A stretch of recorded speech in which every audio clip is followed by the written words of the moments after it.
here we are at the end of NAMES 2024. What were some of your big takeaways from the conference? Yeah, I think there were a couple. One that I didn't anticipate coming up was the focus on environmental footprint and carbon footprint, in particular the presentation from Diageo. They've built that into their culture, and so the vice president was able to rattle off specific numbers about resin reduced and packaging reduced. And, so I didn't anticipate that coming up, but that was definitely a theme. How about you?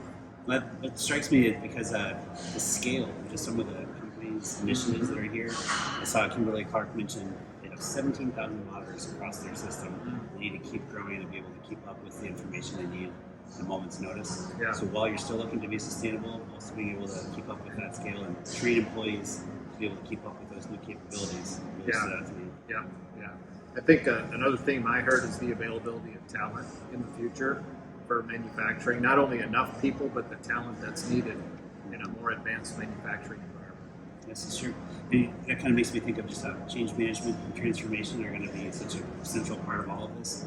Everything we saw, whether it was from AI, machine learning, all these other wonderful systems that are going to help employees do more, it's going to be a change for all of them. Yep. And so the center of it is always going to be people.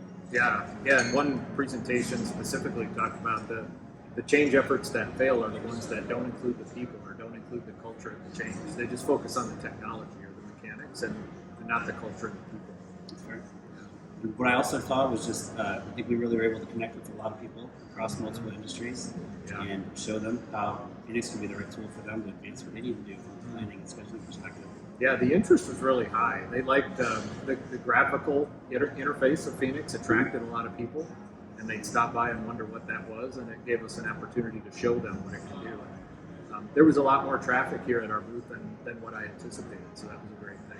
You agree? Overall, really enjoyed the conference and a lot of the folks we got to meet, and look forward to the next conversations. Yep, agreed.